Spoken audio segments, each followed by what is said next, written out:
Salam, welcome, selamat datang. It's Auntie Nina again. How's it been for you all? Apa kabar semua? Auntie Nina hopes you are all doing well. Auntie Nina harapkan semua kabar baik. To relax a bit, Auntie Nina thought to introduce to you a story that is very, very dear to many Malaysians. It's about a legendary woman in Malaysian history. Her name is Tun Fatimah. The Legend of Tun Fatimah takes place in Malaka, a coastal state in southwestern Malaysia, which is long known as a commercial and trading center in Southeast Asia. It's also known for its diverse peoples and cultures. But before we begin the story, Antina would like to share with you some highlights of Melakan history. This will help to locate the legend of Tun Fatimah in the Malaysian cultural memory.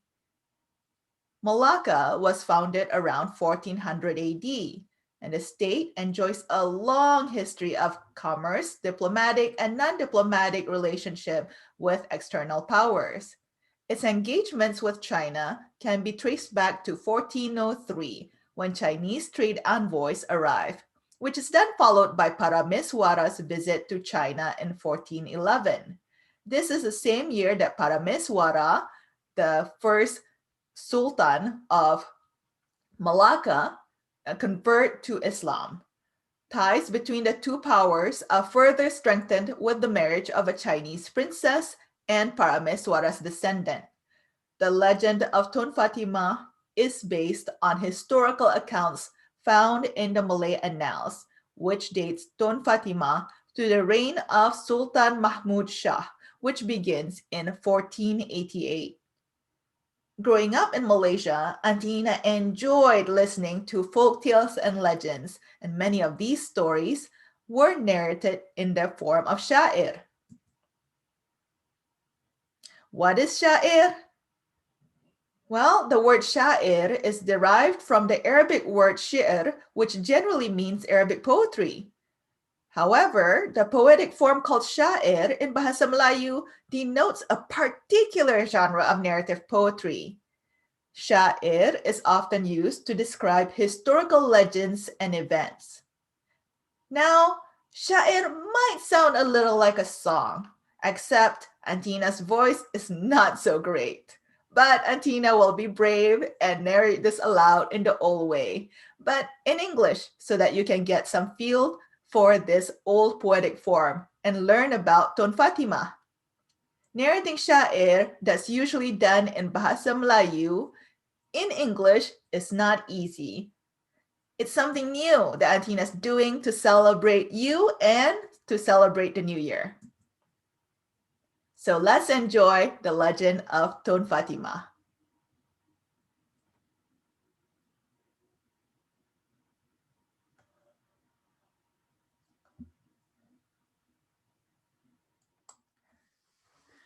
There once lived a girl. She was Tun Fatimah. She lived in joy in the Sultanate of Melaka. This beautiful girl was the daughter of the Bendahara,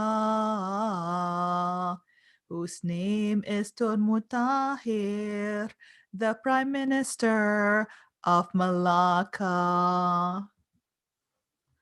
Tun Fatimah grew strong, beautiful, and tall. She was beloved by old, young acquaintance all. But of them all, she loved Tun Ali, who rallied her to fight, to be fierce, to be free. Many years passed. Tun Fatimah came of age. Tun Mutahir threw a feast for her marriage. But while guests many enjoyed the feast of plenty. A special honored guest would soon leave enraged. Among those who came was Sultan Mahmud Shah, who became enraged when he saw Tun Fatimah. He rose to depart the feast angrily, believing Tun Mutahir hid her from court purposely. Tun Mutahir humbly apologized. Ampun tuanku, she was engaged otherwise. But the Sultan walked off, refused to listen to words wise, falling instead to false words of court spies. Several days hence, a charge was brought forth, claiming Tun Mutahir had deeply been involved in treasonous acts. The Sultan was resolved. The executioner was set this treason to resolve. Tun Mutahir was reputable and mighty, his influence considerable, his wealth aplenty. But all a sudden, his friends, once so many, became so silent as the Sultan found him guilty. Sultan Mahmud Shah found Tun Mutahir at fault. He sentenced to death this officer of the court, along with his close male relatives in court, including Tun Ali, Tun Fatimah's consort. Tun Fatimah was shocked, then angry. She cried, "Justice! Where is your morality?" But the executioner's hand remained strong and steady to execute those the Sultan judged guilty. Tun Fatimah, now a widow and orphan, she prayed daily to join her family in heaven. But these became not but flights of fantasy, as the Sultan refused, even insisted she remarry. Now all who hear easily understand why Tun Fatimah refused strong words fly, till one day it was a cousin came by asked why not remarry, then uncover the court spies. As Queen Tun Fatimah, along with her ladies, disguised themselves to investigate freely. What they soon found were intrigues too many, led by Tun Mandaliar to bring chaos to the territory. In front of the court, Tun Fatimah reveal Tun Mandaliar, whose crimes motives sundry. With proof in hand, she proved her family not guilty. She executed before the court decidedly.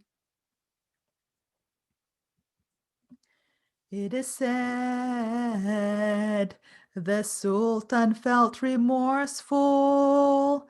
He asked Tun Fatimah to forgive and help him rule. Tun Fatimah agreed, if only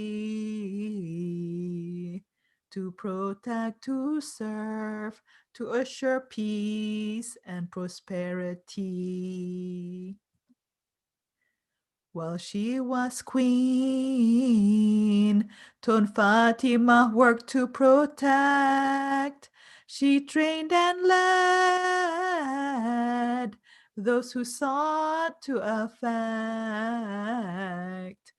the fate of Malaka against the Portuguese invaders who wrecked and plundered, stealing wealth for their rulers. And so it was, despite the Melakans' efforts, the Portuguese successfully invaded. While the Melakans fought with silat crazed elephants, the invaders attacked with muskets and cannons.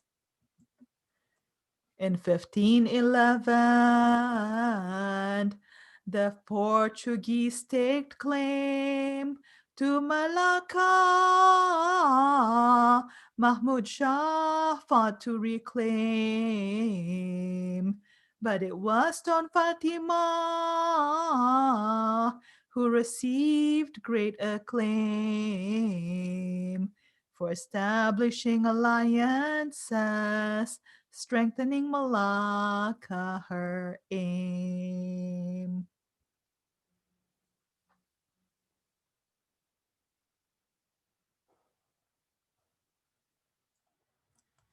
The end.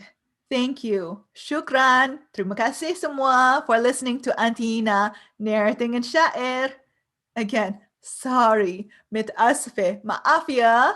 Auntie Ina doesn't have a good singing voice. But Auntie Ina really hopes that you enjoyed hearing the legend of Tun Fatimah. You know, it is passed down through the generations that the Portuguese was really scared of Tun Fatimah, more so than they were of her husband, the Sultan. She sounds like a fierce, strong woman, doesn't she? Now, some of you might be curious and ask, what happened to Malaka? So, just in case, Auntie Ina would like to share with you some highlights of what happened in Melakan history following the Portuguese invasion of Malacca in 1511. In 1587, the Johor Malays attacked to free Malacca from the Portuguese, but they were unsuccessful. And it wasn't until 1641, with the help of the Dutch, that they were able to free Malacca from the Portuguese. Unfortunately, This also meant that the Dutch gained a foothold in Malacca, and the latter did not cede control till around 1820s, when they traded Malacca for Sumatra with the British. Outside of the Japanese occupation from 1942 to 1945, Malacca, as part of Malaya, remained under British colonial rule. And Malaya, which is now known as Malaysia, attained independence in 1957. Merdeka! Now, that's the word for independence in Bahasa Melayu Malaysia. That's it for now, everyone. Auntie Ina needs to go off to see the world again. Oh gosh, looks like Auntie Ina forgot to pick up the paper clips today. Well, that will have to wait till next time. Selamat jalan semua. Safe journey to all. Ma'aslama. If you have any questions or want to get in touch with Auntie Nina, please feel free to write to Auntie Nina's email. And remember, Auntie Nina loves you. See you next time. Bye.